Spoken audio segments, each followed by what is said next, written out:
On this episode of Miss Pursuits podcast, we get to talk to Mark Boardman, the marketing manager of Vortex Optics.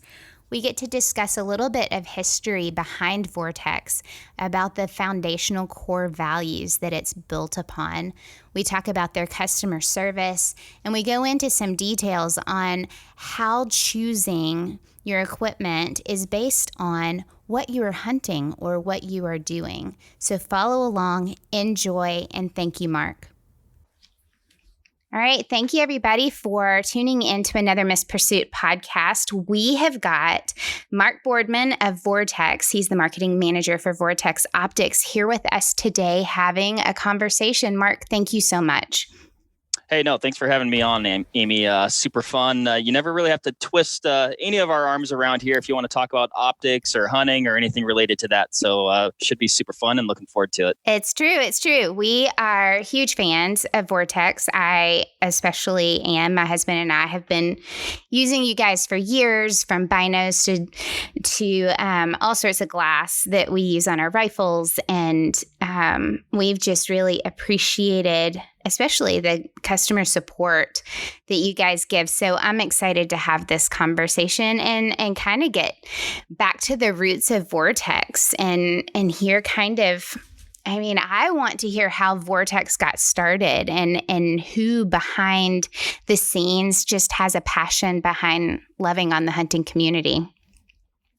So yeah, well, number one, we appreciate you guys being customers and using the products. That definitely means a ton to us.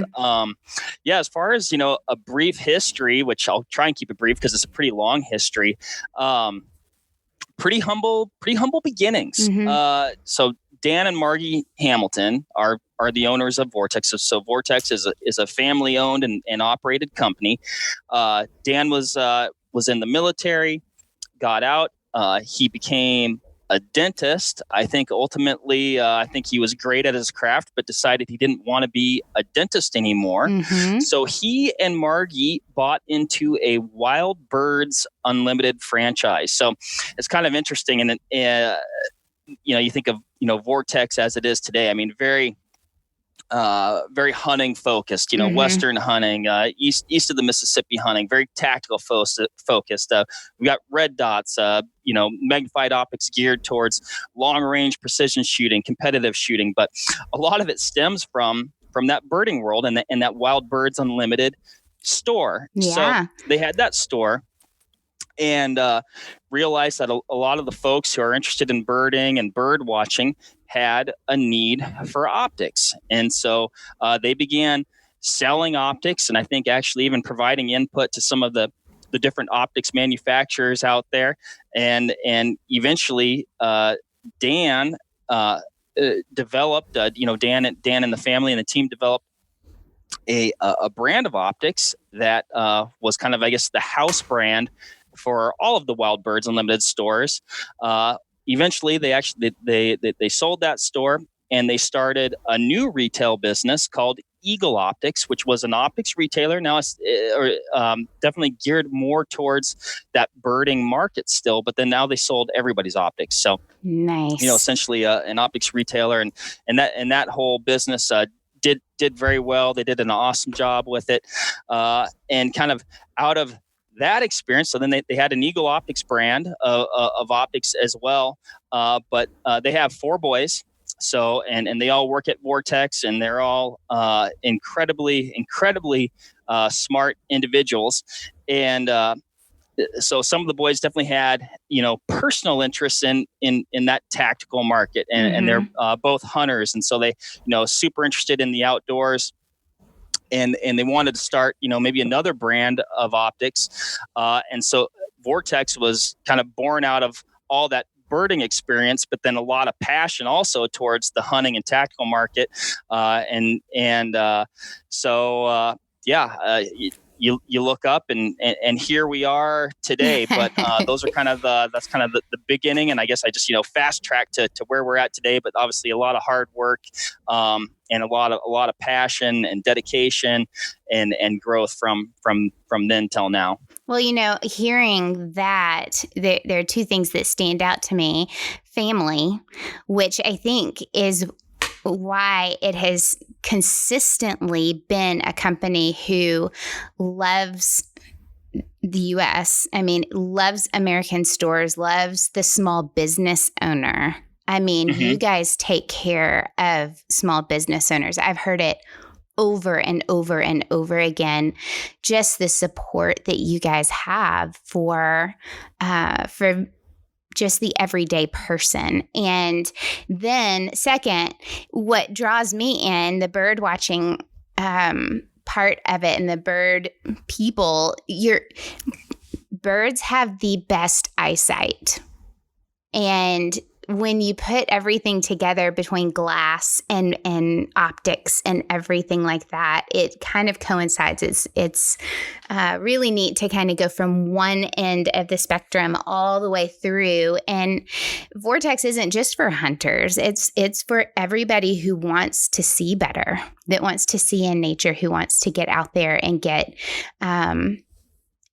into a little bit closer where you can't normally see. Now, I mean, of course, it goes into tactical, it goes into all of the other stuff, but it's just really cool to hear that background of the passion of a family of trying to do the best that they can for other people. Yeah, definitely. And I think what some folks don't realize is that birders can be kind of I guess for lack of a better term, because they're great people and they love nature, but they can be definitely a little persnickety about their optics. They are using them maybe in a different way than you might when you're hunting or something like that, but they're using them to spot incredibly fine feather detail, yes, and very fine markings and things that denote the species of the bird, or male versus female, or and sometimes to be able to do these things from close distances and even long distances. So the need for quality glass is definitely there, and you hit on something that I think is really important. Is no matter how you enjoy the outdoors, optics, on the observation side, binoculars and spotting scopes can definitely enhance that experience. I can't imagine, even if I was just going hiking, if I was hiking to a high mountain lake, or even if I was going to go, fish up there, or just hang out, enjoy the solitude.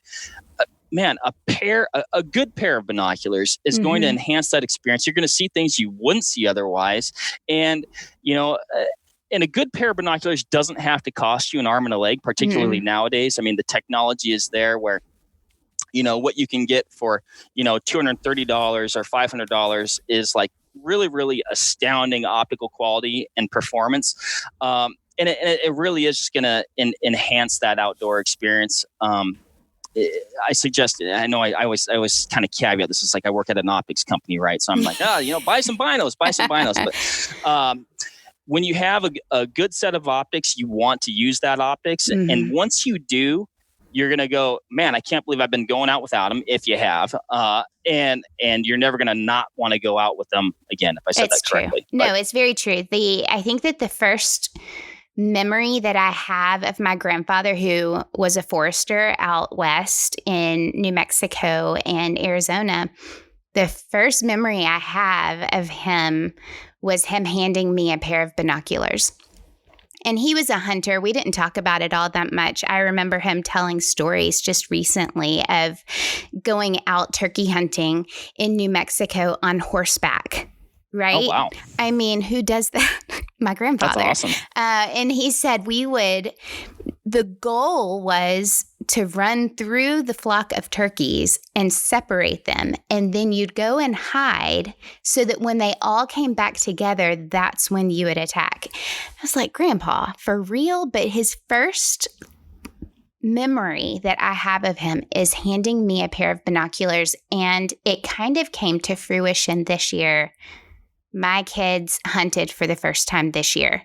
And if I cannot stress anything more than having patience with your kids, of course, out there when they're first learning, is handing them a pair of binoculars. That is, first of all, the best distraction you can give them because they're finally being able to see things that normally they wouldn't get to see because they're too close or too loud or anything like that. So being able to move into a situation and enter into it without actually disrupting it, it's like magic to them. Being able to see birds or squirrels or chipmunks or even a deer coming in or a turkey coming in, being able to be that close to it through an optic is completely mesmerizing. And so handing them a simple pair of binoculars is a gift. It's something that I have now passed down to my kids. Like, this is something that you can utilize. It teaches you how to observe. It teaches you how to sit still. It teaches you how to hold your hands still. There are so many parts and techniques that they're starting to learn just by handing them one optic. And I think that it's a great investment for a family. No, definitely. And like you said, you get to do those things from a distance, right? Which, I mean, that's kind of the purpose. But by doing so, you get to watch these animals, as they'd go about their normal, daily lives, right? And it's kind of a window into their world where you get to see these things unfold, like you said, and you're not interfering, you're not having that human interaction yet. Maybe that might be what you're trying to, ultimately introduce to accomplish or introduce. Right. But it really is. I mean, it's an eye-opening, almost like a magical type experience when a person or a child gets to look through, a good set of optics for the first time. And really see what they can do. It's true. It's so true. I think I've been asked multiple times, what would be in your kit? Like, if you could choose 3 things for a kid or for a person who's never been hunting before, and binoculars are on that list. I think that it's pivotal. I think that it is just a step into a place where they've never been before, and closes that gap a little bit, teaches them how to watch and observe something coming in, and truly, I mean, my kids' hands shook for the first time holding binoculars when a deer walked in. And then the second time you saw them shake a little bit, but there was more control and there was more. It's just I could go on and on and on with more and more and more about that, but just a basic set of binoculars. And you touched on something just a minute ago by saying no matter what level of price range or budget. And I've had so many conversations with people about Vortex and about how whatever level you are buying at, quality doesn't change. And power changes, the amount of magnification, like all of the scientific stuff can change, but the glass quality and the customer service quality stays the same. I don't think y'all don't hold back even on, a lower level price range just because it's a lower level price range. And I think that's what sets you guys apart just a little bit. No, yeah, I appreciate that. And one thing, we work hard at, and you can see it, and hopefully it's not, overwhelming for a person who's maybe like looking to get their first optic. And I agree from an observation standpoint, for hunting or even just, general outdoors, a binocular is you're going to be your primary piece of equipment. It's going to be what you have on your chest. Hopefully you have a good binocular harness. Pretty much all of our binoculars come with a quality chest harness now. So that's a really nice bonus that a person doesn't have to, purchase, a separate piece of kit. But yeah, a good 8x42 or 10x42 or 10 or 8x50 or 10x50 binocular. That's going to be like your base do-all configuration. If you want to hunt whitetails, you can do that. If you want to go glass mule deer, you can do that. So those are kind of that what I'd call like the bread and butter of the optics configurations. And maybe I'll even take a step back there for a lot of people, this will be old hat, but we might as well talk about the numbers a little bit. So if we're talking about a 10 by 42 binocular, that's going to be a 10 power binocular. So that's going to magnify, what you're looking at 10 times, beyond what your normal eyesight would be.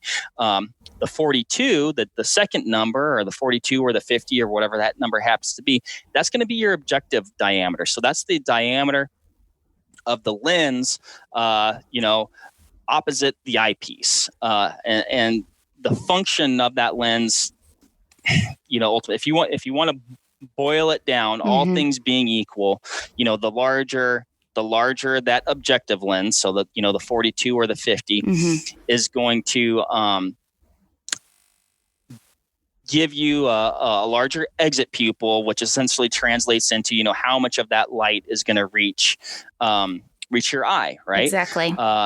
There are limitations to that. There's limitations to the human eye, so there's kind of a point of diminishing returns when you get in there. But really, an 8 by 42 or 10 by 42 or 10 by 50, they're gonna serve most folks quite well for a wide variety of applications. We've got the 10 by 42, and it stays right by, if it's not with us hunting, it is right by our back door, because we've got a huge field behind our house, and you get to see rabbits, and they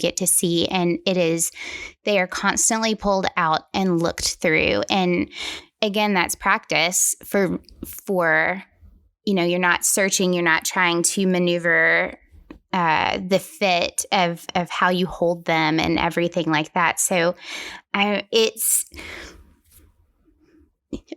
are great. Like if I had to buy something, if I was looking at optics and I was a new hunter, binos would be one of the first thing that I buy. Now, I was an archer, like I'm an archery hunter. So I have just now started delving into hunting with a rifle. And so now we're dipping into different kinds of optics, which create a lot more fun. Because once you step into the scope world, you're in a whole new fun basket of toys, as my husband calls them. Right. Yeah. So, and then in congruence to that, you've got different budgeted levels of scopes. And I would say the same exact thing on price range. You're still getting quality over quantity with this company. Yeah, and we try, and somewhat unique, I'd say, to Vortex, not necessarily, but we have a deep lineup of optics, right? In all the major categories. So we're talking about rifle scopes, binoculars, spotting scopes, range finders, related accessories. And within each one of, each of those categories, we have different tiers of price and quality, and all the way from, what I call, I guess, our entry point, because it's certainly not entry level, but where, or even maybe a step above our entry point. But I'll take, for instance, a Diamondback 10 by 42 binocular, right? That's going to retail, give or take, probably about $230. Tons of quality, right? I mean, the bang for the buck in that binocular is really, really tough to beat, right? You can go all the way up to, like a Razor UHD binocular, which is truly an alpha class binocular. It's a top tier binocular.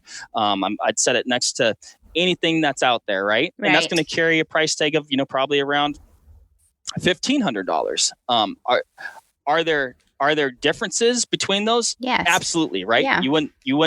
They wouldn't have the cost differential, and we wouldn't have the models if there weren't differences. But at each one of those tiers, we try to provide a level of quality and performance, so that when a person spends, if you spend $1 with Vortex, we definitely want you to get as much quality and performance for that dollar as you can. Right. And that's, you're talking, say you're talking to somebody who is just getting into the hunting community. Take me. I was in youth camo for as long as I could be in youth camo financially.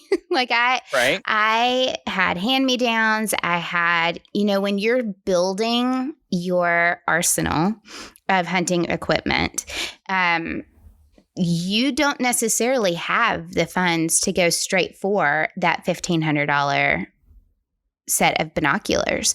You might start at $250 and you treasure that, of course, but you're going to get utilization out of it and you're going to get quality out of it. And you're not going to sit there and be bummed. I just spent $250 on a piece of equipment that's not going to work, because dadgummit, it works.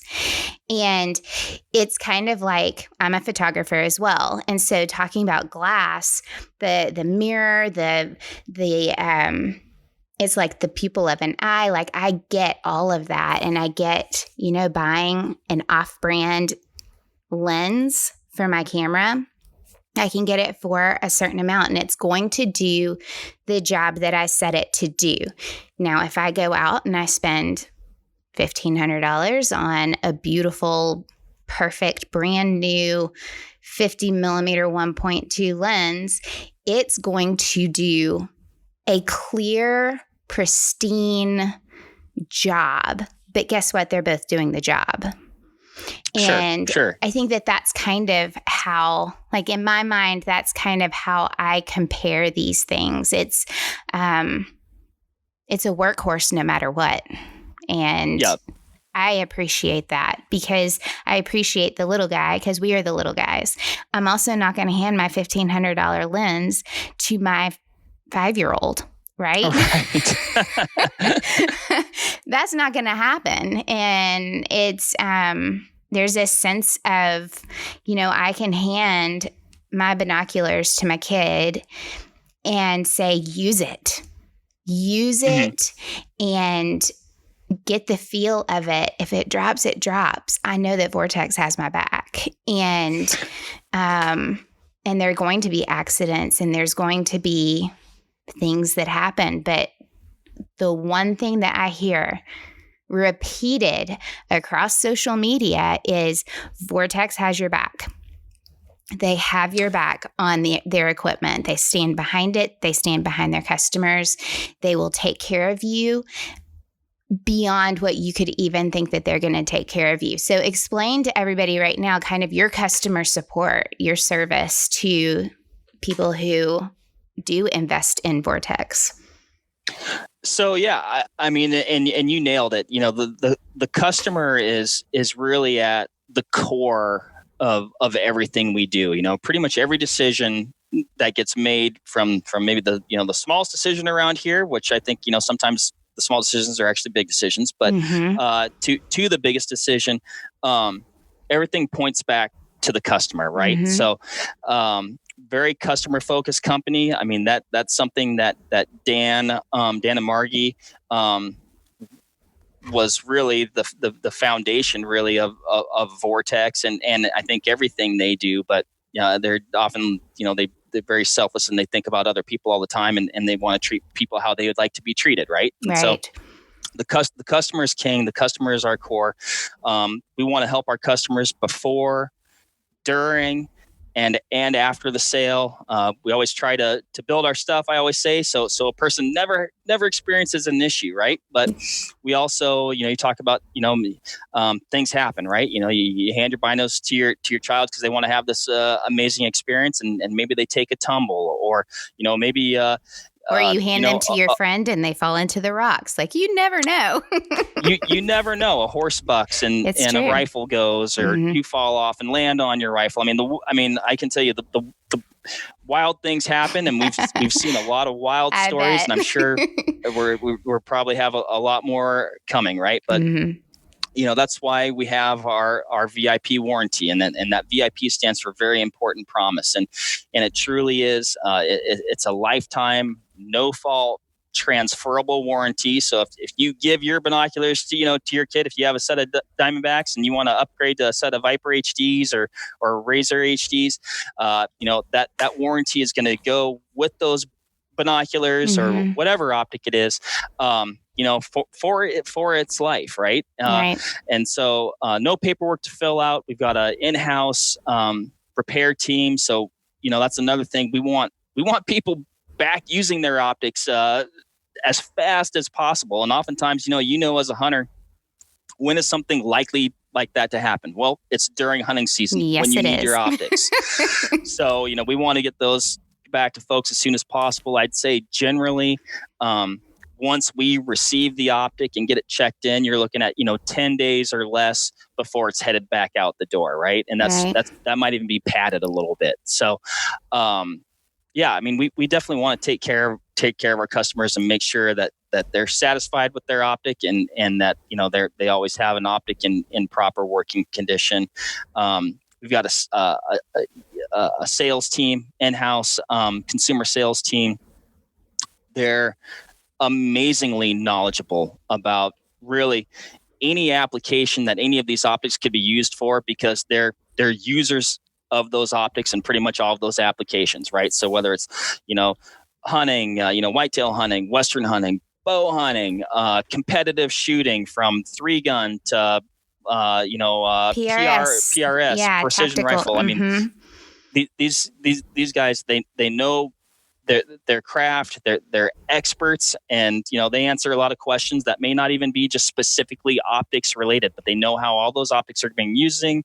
They know what firearms they're going on at time, the history of those firearms. I mean, they really are an expert crew, and that goes a long way into helping our customers pick the best optic for how they're going to be using it, which is what that boils down to. That's true. Hey, with all of this going on, have you seen a rise in hunting optics being sold? I've noticed it here in Tennessee. We're from Tennessee, and so I've noticed, especially during turkey season, it was really hard to find things when we needed them. And I'm not saying Vortex you have a hard time finding. I've never had a hard time finding stuff from you guys, but have you noticed an increase in sales in optics used for hunting since all of this has kind of gone down?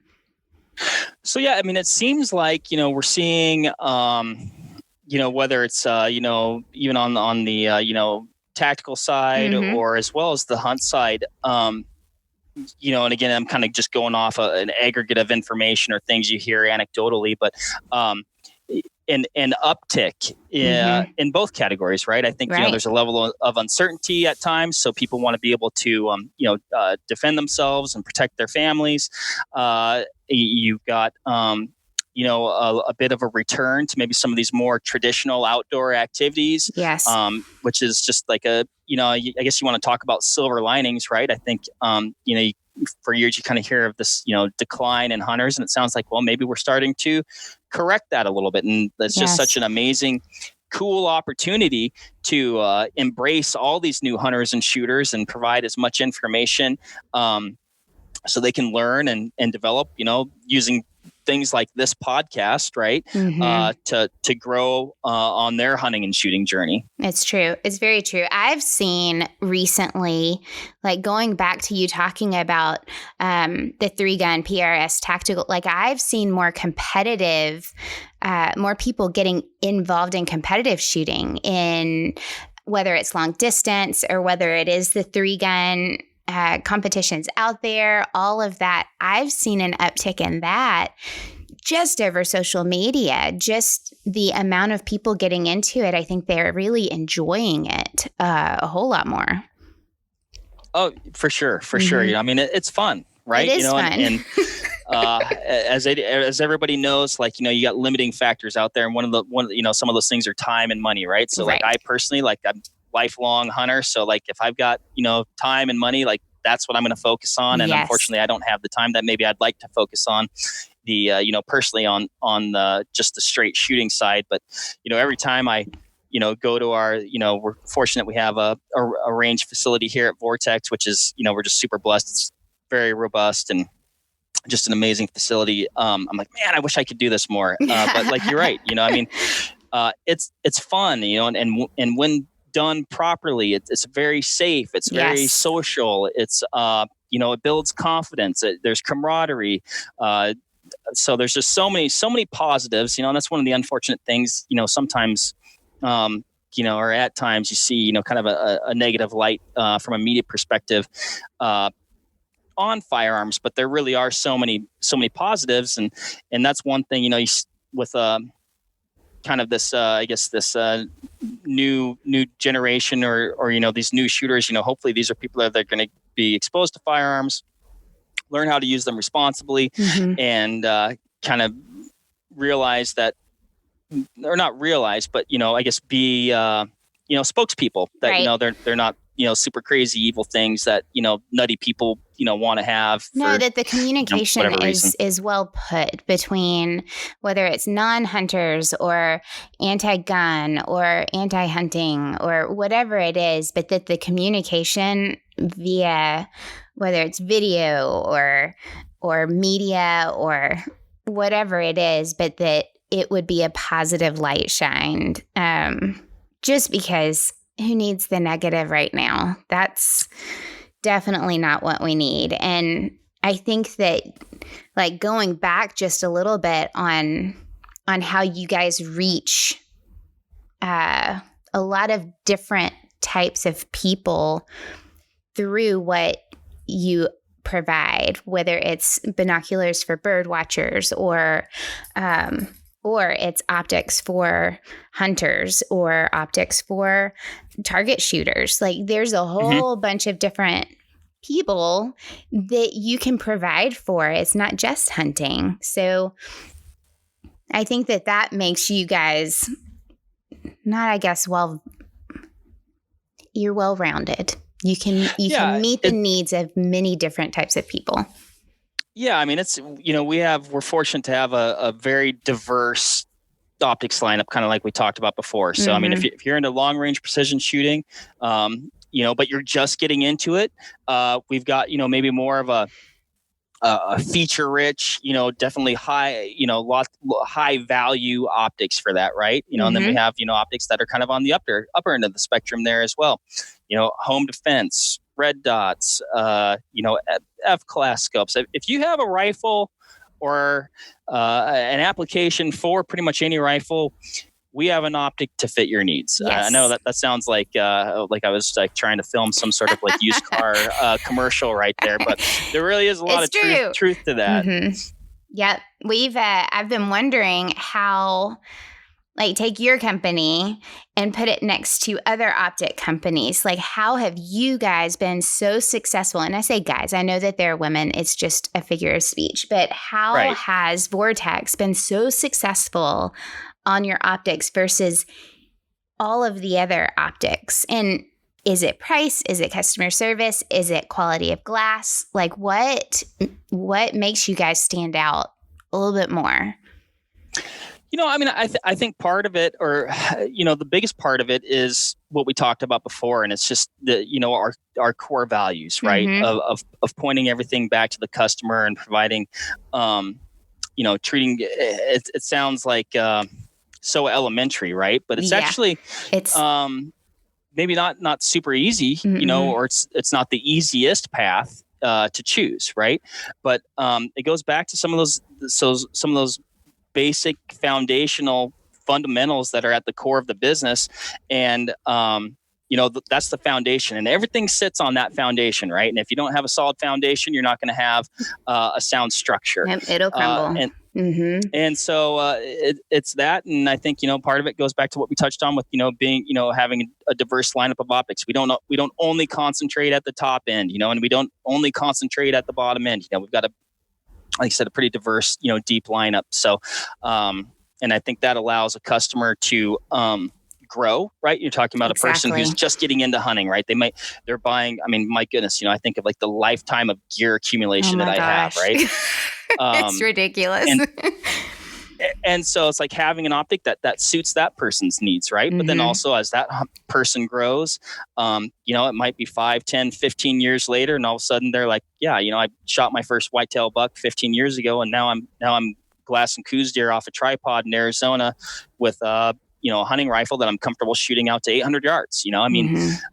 So a person can kind of grow with the brand, but also knowing that we always have their back at the same time. Yep. I love that. There's a lot of brands out there that it's only one level.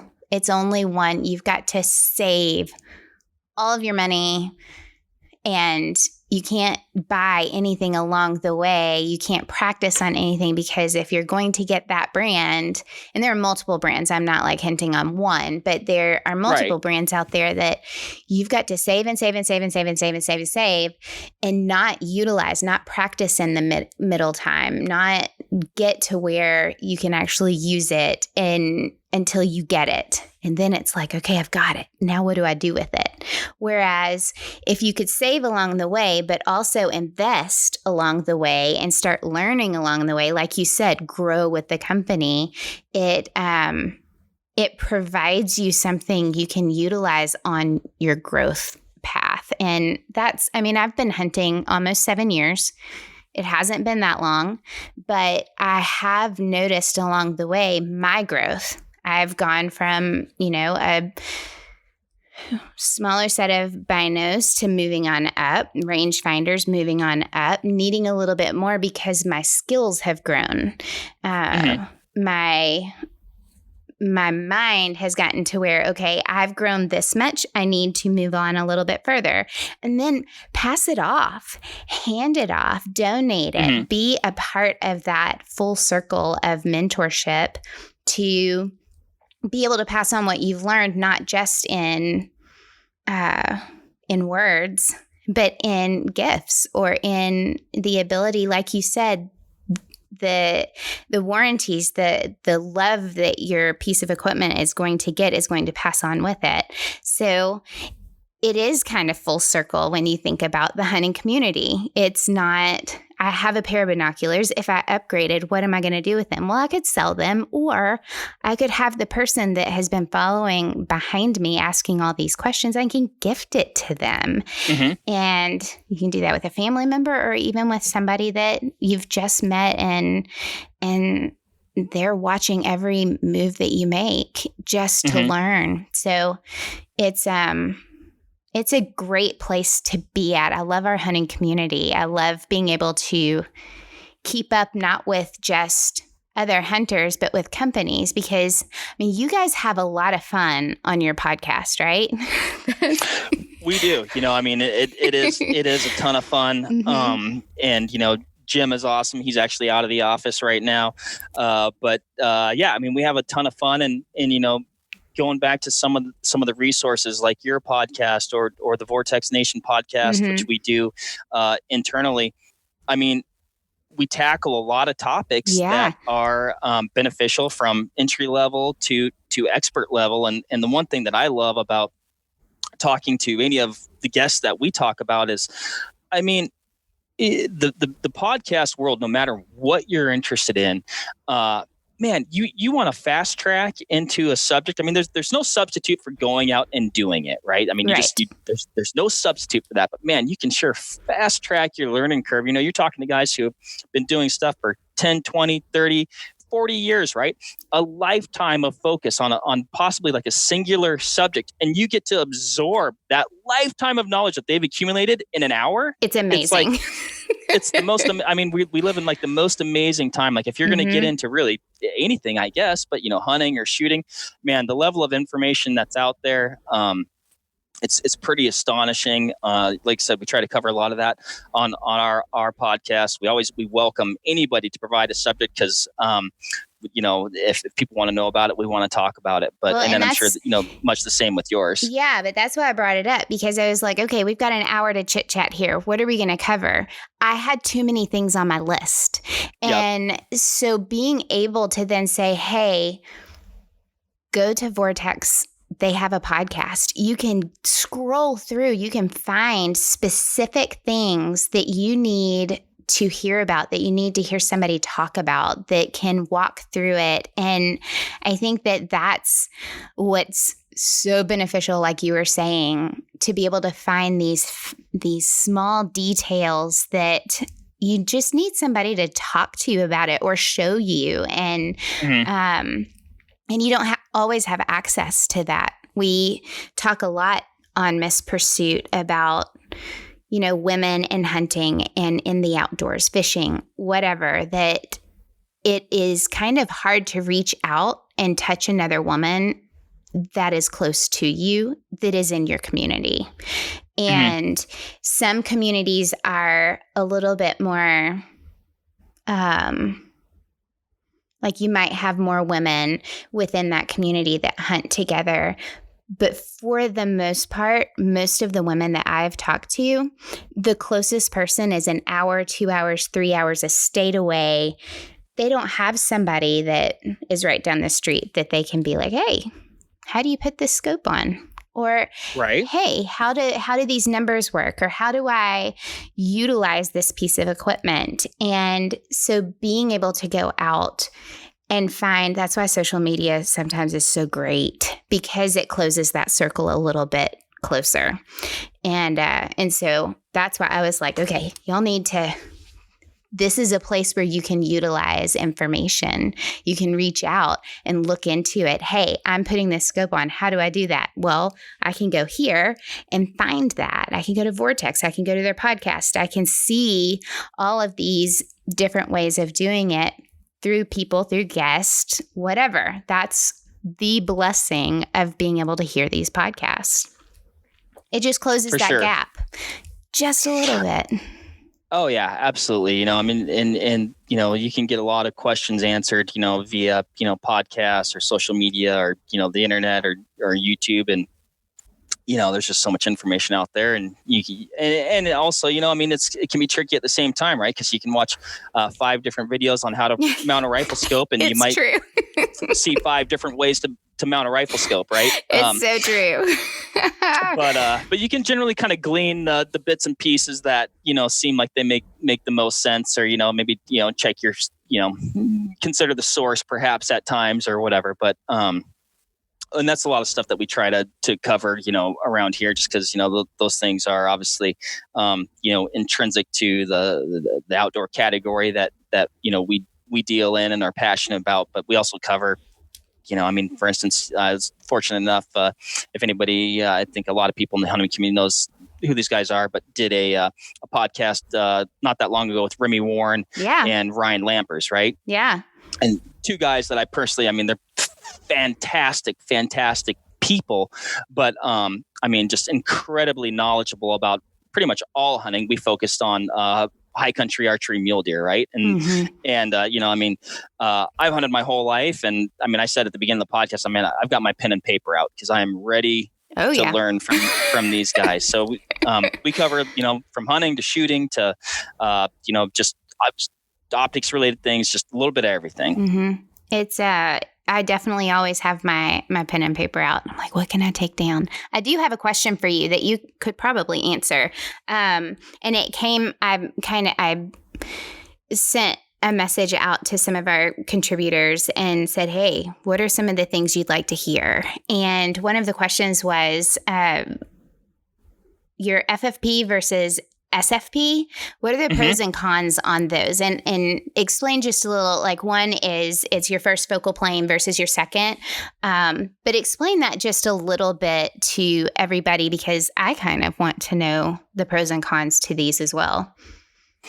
So yeah, absolutely. That's a great question. So a second focal plane optical system or a second focal plane reticle, is probably what I'd say most folks are more familiar with. In that optical system, the reticle is I guess rearward in the optical system, and it never appears to change in form, right? So as you go up or down in magnification, the reticle always remains the same. Right. Which is definitely can be a great way to go. I think people kind of get caught up in like oh man, like I need first focal plane, and you might, but you also might not, right? So a second focal plane optical system is generally less expensive than a first focal plane optical system. If you never plan to use the hash marks or any data that's in the reticle, a second focal plane optical system is perfect, right? Because you're always going to be holding off the center of the reticle. Like it doesn't matter. Where first focal plane optical system or first focal plane reticle comes into play, I'd say in general is for people who are going to be shooting at greater distances. Maybe you're extending your effective hunting range, or you're a long range precision rifle shooter. And so that first focal plane reticle, with its forward placement in the optical system, will appear to grow as you go up in magnification, and it will appear to shrink as you go down in magnification. Now, what that gives a person is the ability to use the data in that reticle, which generally a first focal plane reticle is going to be a more complex reticle. You're going to have, hash marks on the horizontal and vertical stadia, right? And those hash marks will be in either, minute of angle, or MOA, or mils, often also called MRAD, right? Right.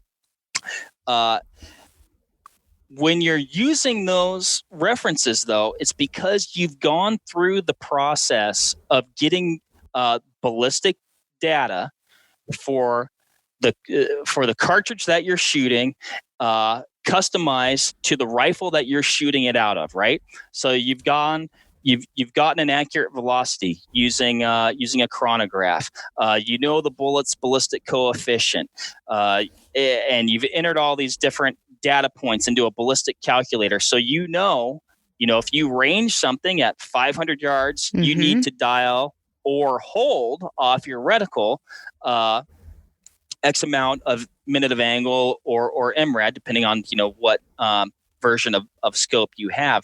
Now, because that first focal plane reticle appears to grow and shrink in direct proportion to your magnification, your holds are consistent, right? So when you range something at 500-600 yards and you're like, oh, I need to hold 6 MOA, you can do that. Let's say you have a 6-24 power rifle scope.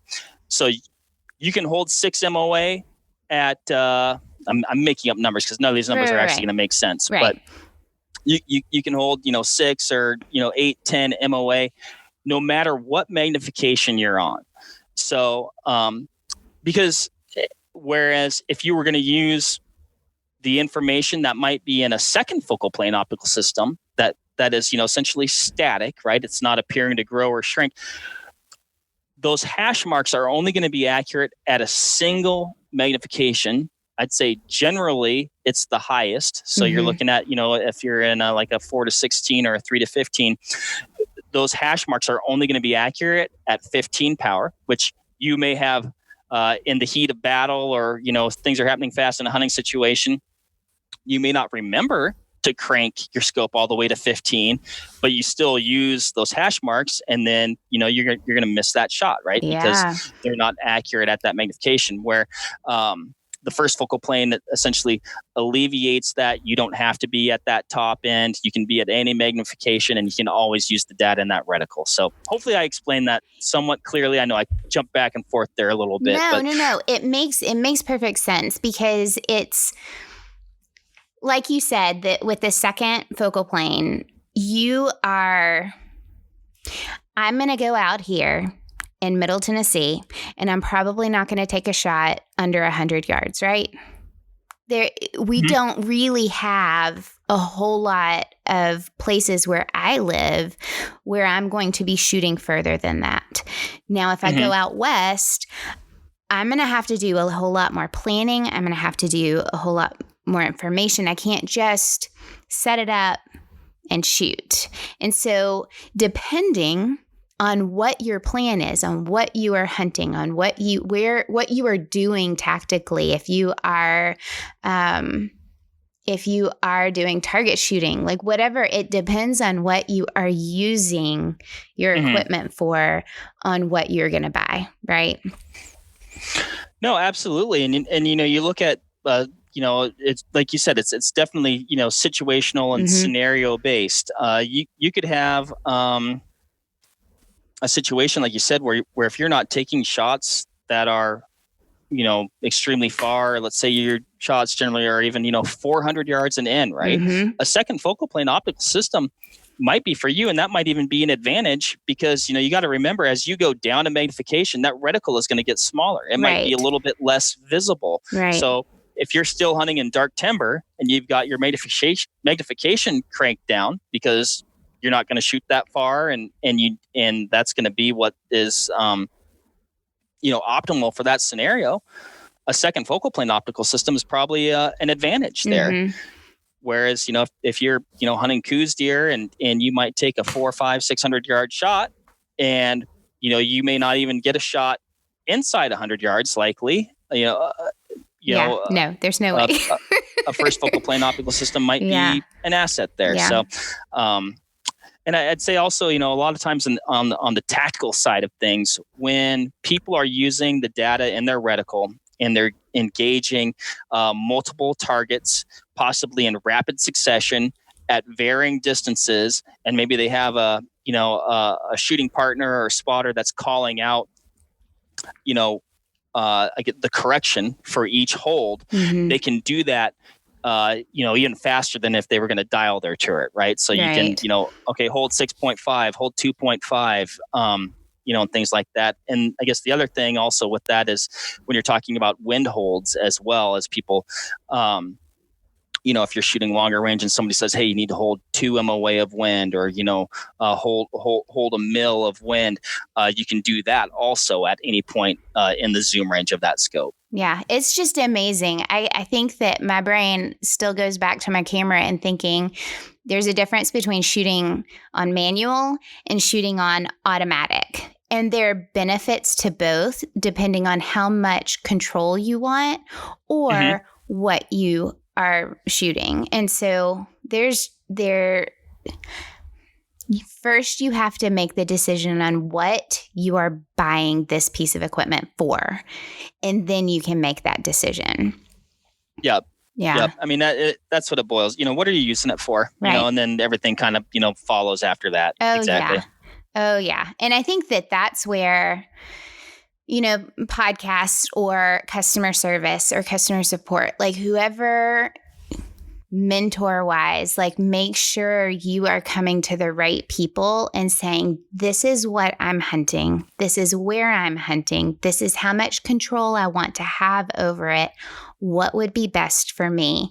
And you've got to find those people that you can trust. You have to find the companies that you can trust that will say, hey, you don't need this humongous piece of equipment that you're not going to use half of it. And this might be something better for you. Is a child shooting a gun? You've got to figure that out, and you've got to have people that can support you in that. And it's a huge asset to be able to find that kind of information out there. So I'm glad your podcast is out there. Have y'all been cooking anything in your kitchen recently? Well, Jim's always up to something around here. We got, he's had that pizza oven cranking pretty hard. I'm trying to think if we've done anything. It's been a little.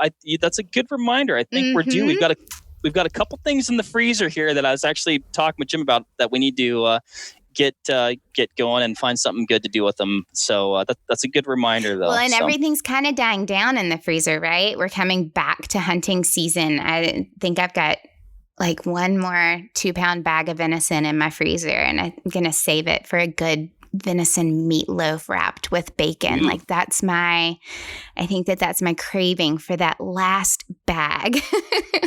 I tell you what, that is, of course it's August right now, so we're just kind of on the cusp, and that is the absolute best way to go into fall, is a little bit hungry. So that's awesome. It's true. I think I shot my first deer last year. I shot on the day, I think the night before we used the last of our venison. And so I got up the next morning knowing that we needed a deer that day. That can kind of change your perspective too on, that's a good way to go into the fall for sure. It's true. Very true.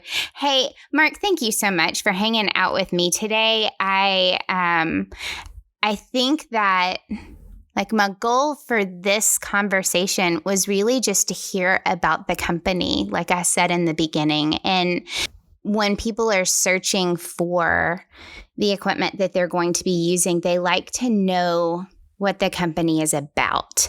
I know that I do. I would rather support a company that is going to take care of me in the end through the whole process of everything. And so that was my goal. I'm really glad that people know that they can come and listen to your podcast. They can go online. They can find people to talk to there. Give us just a little bit. How can the followers and the listeners find information from you? What are some of the places that they can go to? So, yeah, I mean, we definitely, we want to talk to our customers or potential customers and help them out. Like I said, we've got that consumer sales team. So we welcome you. I mean, call us here at Vortex. All of our contact information is on the website, vortexoptics.com. Take advantage of the information given. Yeah. Yeah, we've got a blog, with some robust articles there. We have the podcast. I mean, just so many different channels or platforms that that people can engage with, and definitely, but don't hesitate to give us a shout. Please give us a call. We have a team of folks here. Like I said, they're super knowledgeable. That they're ready to. They want to answer any question or help you out. We got our customer care team that if you've got a Vortex Optic and if you have an issue with it, definitely give us a shout. Like, we mean it. Like, it's not just words. It's not just something we write on a wall. We care about our customers. We want to talk with you and we want to help you out. And whether that's with an optic or anything else. So awesome. Thank you, Mark. I appreciate it. Thank you. No, super fun. Okay.